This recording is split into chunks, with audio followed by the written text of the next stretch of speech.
You were taught these rules so firmly, in such absolute terms, that you never once thought to question them. They came down to you like a silent inheritance, passed from one generation of horse owners to the next, and you simply accepted them and put them into practice without asking why. But here's the thing. Of the 7 things you've thought were true about feeding your horse, at least 3 were never actually true. Picture a Mustang for a second. Somewhere out in a rocky valley, wind carrying the smell of dry grass. It's grazing alongside its herd. It doesn't follow a rule. Can't read the label on a feed bag. It has never once consulted an expert. Every decision it makes, when to drink, how long to graze, which plant to choose and which one to avoid, comes from millions of years of instinct, without fail and without hesitation.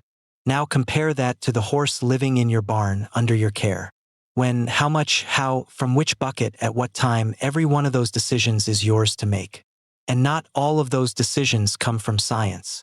Some of them come from a boss, some from a neighbor, and maybe from a habit passed down from your grandmother's barn. Not because it was right, but simply because it was always done that way, carried forward from one generation to the next without anyone ever stopping to ask whether it actually held up. Interestingly, while most of these rules genuinely aim to protect you, some achieve something quite different from their original intent. But some of them do something very different from what they were meant to do. And you may never have noticed, because nobody ever stopped to ask you, is this actually true? Before we get into it, hit subscribe. Today we're going through 7 major myths about horse feeding, one by one, backed by real names, real sources, and real research. 3 of them will genuinely surprise you. One might ease some of the guilt you've been carrying quietly for years. And by the end, you'll be rethinking how much of what you thought you knew about feeding your horse was actually right. Let's get started. Myth 1. A sweaty horse who drinks cold water gets colic. Breathing still uneven. Neck damp, nostrils flared. Your horse comes back from a workout sweaty and thirsty, running straight for the water bucket. What do? You pull the bucket away. Maybe you set it out of reach, maybe you tell yourself the horse just needs to cool down and wait a bit, because you learned that a sweaty horse drinking cold water can cause colic, maybe even laminitis. That idea felt so certain, so much like common knowledge, that you never even thought to question it. Ever wonder where this belief actually came from? Equine nutrition specialist Kristen Janicki traced the origin in an article for The Horse. It goes all the way back to the 19th century, to Anna Sewell's novel Black Beauty. Veterinarian Anna O'Brien points to the same source. This wasn't a laboratory finding, just a scene in a novel. No scientific experiment, no veterinary record behind it. A 150-year-old piece of fiction is still what's keeping your hand away from the bucket today. Here's the truth. There's no scientific evidence that a sweaty horse drinking cold water causes colic or laminitis. The real risk runs the other way: dehydration. When a horse sweats, it loses more than water. It loses electrolytes like sodium and potassium. And if that loss isn't replaced, dehydration creates a much more immediate and concrete risk of colic. Especially on hot days, holding water back after exercise might mean you're triggering the very thing you were trying to prevent. Maybe your horse is standing at that bucket right now, waiting, and without realizing it, you're the one making your horse wait. Think about it.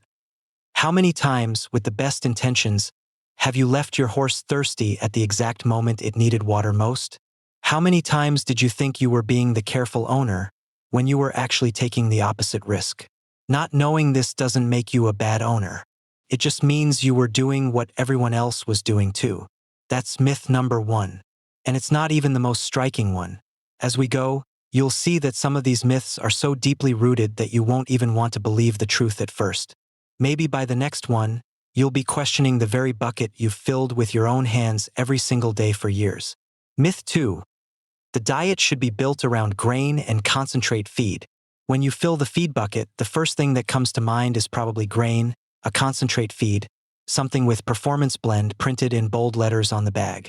Hay and pasture, the roughage, end up feeling like background details, like a side dish next to the real meal. But the National Research Council's equine nutrition standards, echoed for years by Equus magazine, say the exact opposite. Roughage shouldn't be secondary. It should be the backbone of the diet.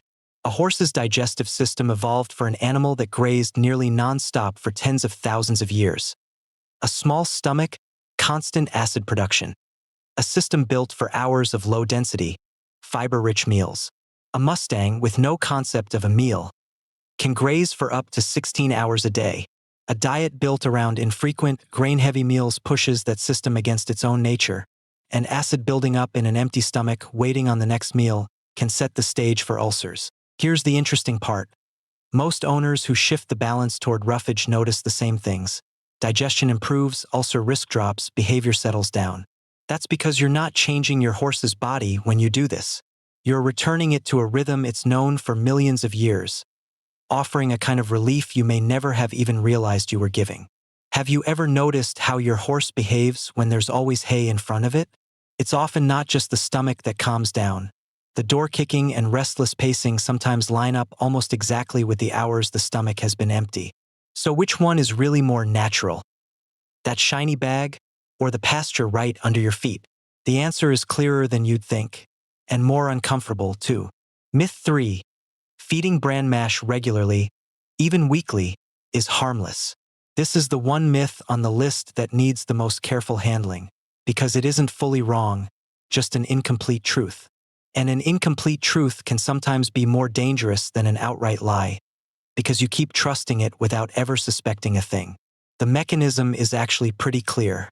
According to equine nutrition specialist Nicole Rambo of Kalmbach Feeds, speaking to Stable Management, bran is high in phosphorus and low in calcium, and a horse's body has to keep those two minerals in a specific balance.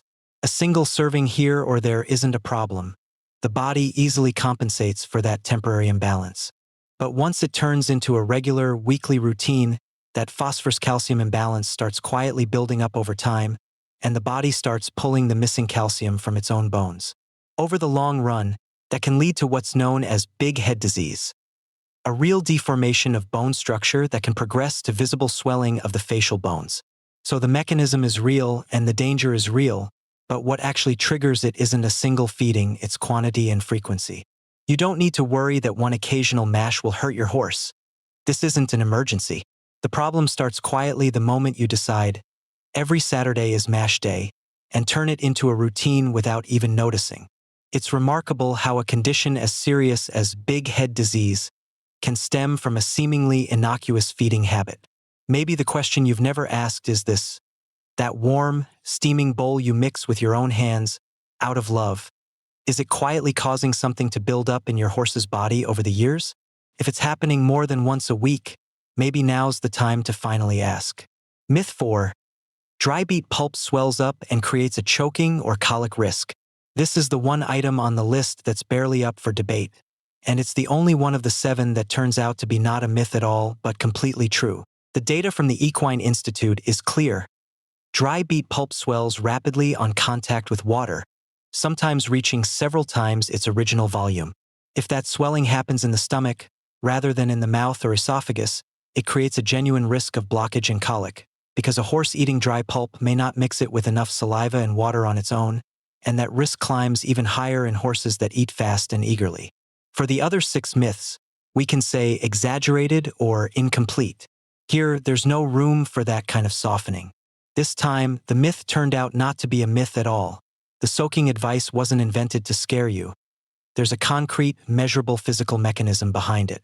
The exact soaking time can vary with pelleted forms, but the general rule holds. Never feed it dry, soak it first. You need to soak beet pulp in plenty of water for at least 20 to 30 minutes before every feeding. This isn't a step you can skip because you're short on time today. It's the one rule out of all 7 where we can genuinely say, don't skip this. Forgetting it even once could seriously hurt your horse. Myth 5. High-protein feed makes horses too hyper. When your horse acts more energetic, jumpy, or out of control than expected, in training or in the barn, the first thing you probably suspect is the feed. The protein is too high, that's why my horse is so wound up, you say, and you switch bags, maybe to a calmer option. But according to equine nutrition specialist Dr. Marty Adams, that connection isn't as clear-cut as it seems. This belief has been repeated for years without ever really resting on solid scientific ground. What actually makes a horse energetic is usually excess calories and feeds high in starch and sugar, not protein itself. There's no strong evidence that a balanced high-protein diet fed appropriately for the horse's needs causes behavioral changes on its own. Protein just feeds the muscles and speeds up recovery. What usually makes a horse hot is too many calories and fast-digesting sugar, meaning the real culprit probably isn't the nutrient you've been blaming, but something else entirely, something you never even suspected. We're passing this along from a single source, not presenting it as a settled verdict, but it's a view that's gaining more acceptance in the nutrition community. If you want to calm your horse's behavior, maybe start by looking at total calories and sugar content instead of protein percentage. You may have spent years blaming a completely innocent nutrient, when the real cause was right in front of you the whole time. Next time your horse acts wound up, before you raise your voice at your horse, take a look at the sugar and starch line on the feed label. Maybe the real conversation was never about the protein percentage. Maybe it was about that one small line. Myth 6. You always need to soak hay for 12 hours to remove the dust. This is the most misunderstood myth on the list because the answer isn't a simple yes or no. It depends on what you're actually trying to accomplish, and most horse owners have never even heard that distinction exists. A 2005 study by Cottrell and colleagues, cited via Stable Management, draws a clear line here. The ideal soaking time isn't identical for every horse or every type of hay, but the general pattern holds. If your goal is reducing dust particles, protecting your horse's airways, cutting down on coughing or allergic reactions, just 30 minutes of soaking removes about 90% of the particles. You don't need 12 hours. Half an hour is more than enough. You may have been waiting through the night for years for no reason. But if your goal is lowering sugar content, technically water-soluble carbohydrates or WSC, for a horse with, say, metabolic syndrome or a history of laminitis, the soaking time becomes genuinely critical. 30 minutes isn't nearly enough and you need a much longer soak.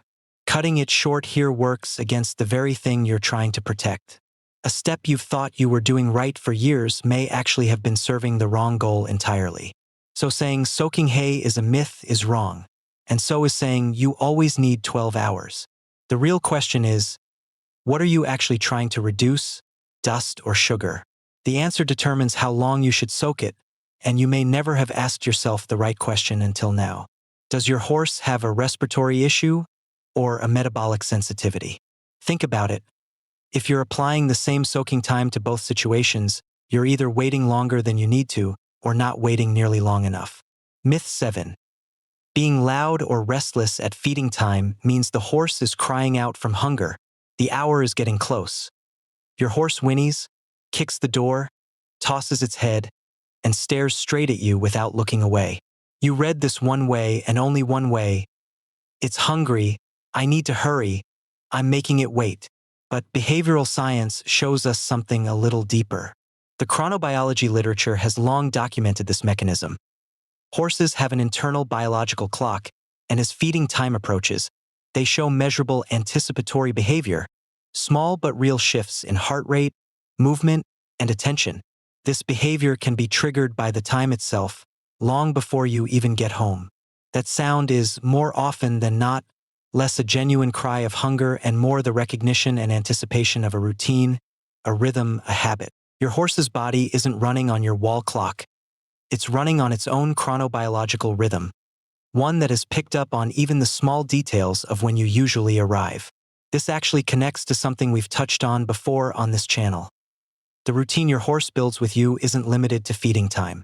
That sound, that waiting, the way it never takes its eyes off you. All of it is just part of how closely your horse reads you and your habits, how well it actually knows you. In the moments you're most convinced it's crying out from hunger, what's actually happening might be simpler and far more striking. Your horse knows the time, and it knows you too, your footsteps, the way you walk in, even the sound of your voice.